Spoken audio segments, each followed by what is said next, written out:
तीर्थयात्रा जाँदैछौँ महाराष्ट्र ज्योतिर्लिङ्ग दर्शन गर्नलाई। जय होस्। हामी काठमाडौँमा छौँ अहिले।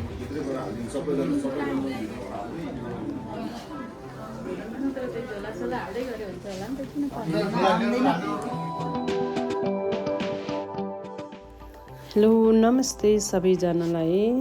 हाम्रो यात्रा काठमाडौँबाट 9 महिना 28 गतेबाट सुरु भएर हामी चाहिँ 13 गतेसम्म हामी महाराष्ट्र इन्डियामा हुनेछौँ। हामी काठमाडौँबाट सुरु गरेर हाम्रो यात्रा वीरगन्ज जानु अघि हामी गढीमाई पुग्यौँ। गढीमाई पुगेर गढीमाईको दर्शन गरेर त्यसपछि हामी बेलुका वीरगन्जमै हाम्रो बास भयो। हामी वीरगन्जमा बस्यौँ त्यो दिन र भोलिपल्ट हामी सबेरै वीरगन्ज नाका रक्सोल हुँदै हामी दिल्लीको ट्रेन चढ्नको लागि हामी एकछिन कुद्यौँ। त्यसपछि हामी दिल्लीको ट्रेनमा चढेर हामी दिल्लीतर्फ लाग्यौँ।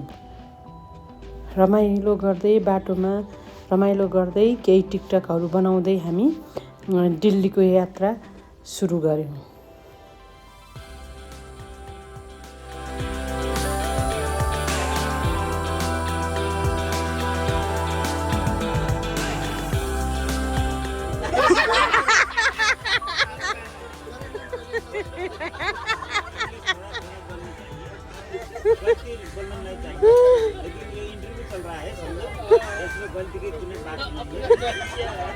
कहाँ तक जाना है?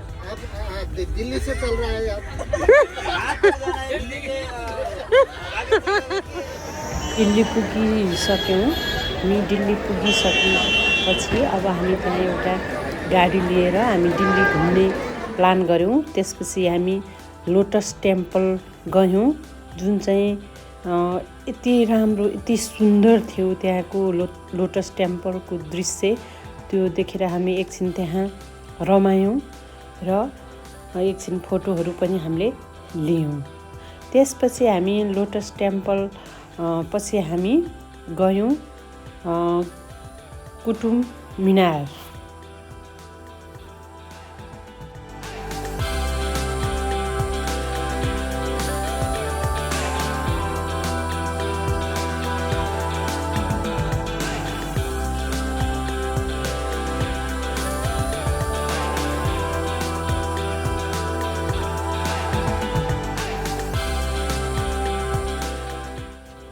कुतुब मिनारमा पनि यति राम्रो थियो त्यहाँको दृश्यहरू। एकछिन हामी त्यो वरिपरि घुम्यौँ। त्यसपछि हामी फोटो पनि अलिअलि खिच्यौँ र त्यहीँ रमायौँ। त्यसपछि हामी गान्धी समाधि स्थलतिर हामी लाग्यौँ र त्यहाँ पनि हामी केही छिन घुमघाम गऱ्यौँ।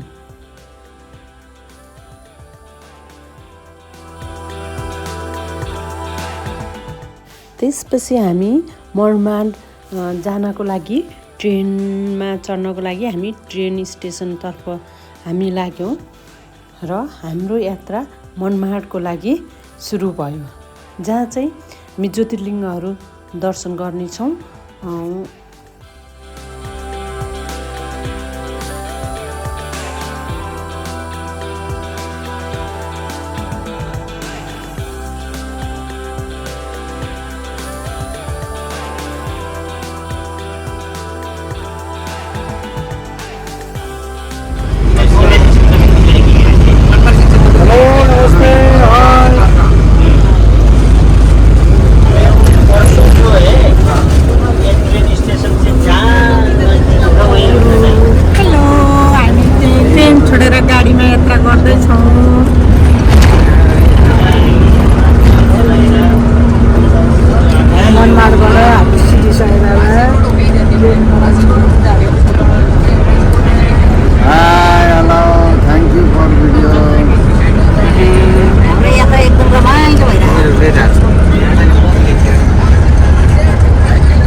ल हामी यता मनमाडबाट उता सत्य साई दर्शन गर्न गइरहेछौँ।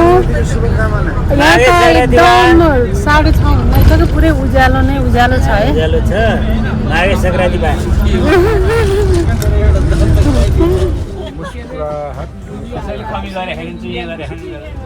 उहाँको के गर्ने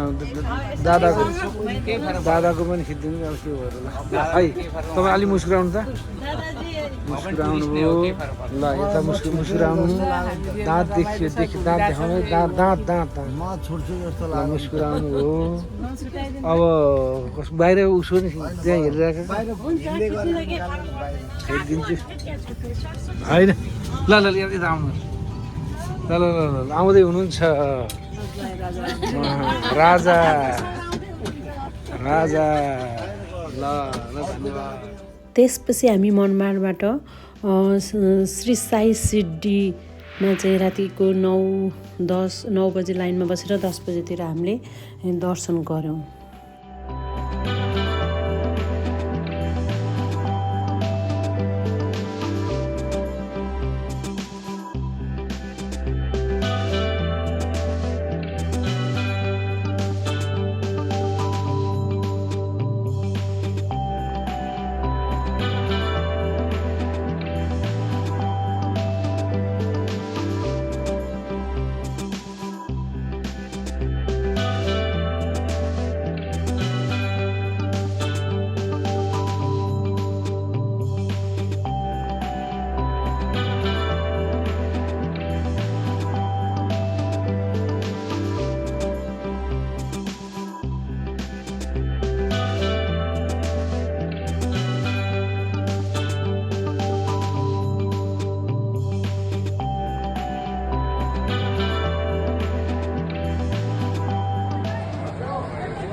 हामी त्यसपछि बिहानै गाडी चढेर त्रैमकेश्वर ज्योतिर्लिङ्गको दर्शन गर्नको लागि गयौँ र त्यो दिन त्रैमकेश्वर महादेवको दर्शन गऱ्यौँ, शिवलिङ्गको दर्शन गऱ्यौँ।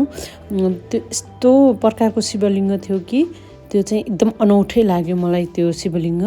त्यसपछि हामी गयौँ वरिपरि त्रैमकेश्वर वरिपरिका अरू मन्दिरहरूमा पनि हामी दर्शन गर्नको लागि गयौँ।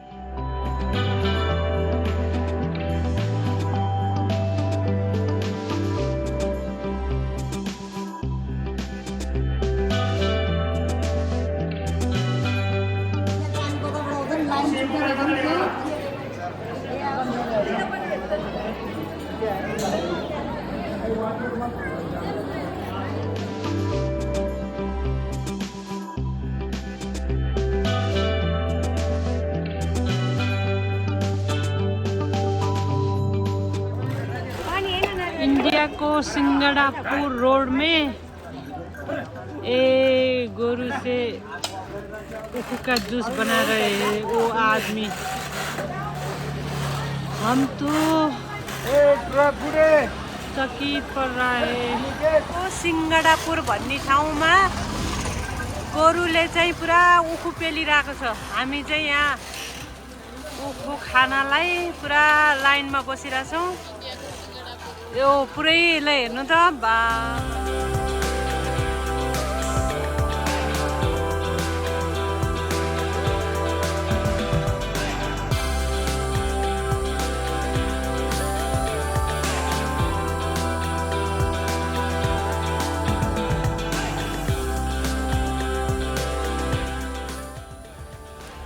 अर्को दिन हामी गणेश्वर महादेवको दर्शन गऱ्यौँ र दर्शन गऱ्यौँ। एकदिन चाहिँ वरिपरिको ठाउँहरू पनि हामी घुम्नको लागि गयौँ र वरिपरिको ठाउँहरू घुम्यौँ।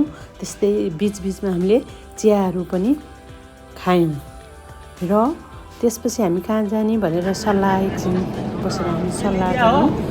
आपका तस्वीर क्या है? ठीक है ना? ठीक है ना? ठीक है। हाँ, ठीक है। चाय पिए? हम तो पी लिया। आप फिर पिए? 2 कप पी लिया 2 कप चिया पी लिया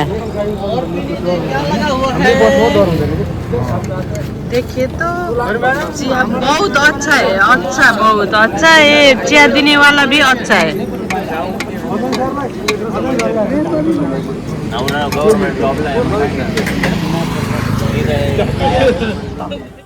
त्यसपछि हामी त्यही दिन एलोरा भन्ने गुफा रहेछ त्यहाँ त्यो गुफामा पनि हामी घुम्ने विचार गऱ्यौँ र एलोरा गुफा वरिपरि हामी घुम्यौँ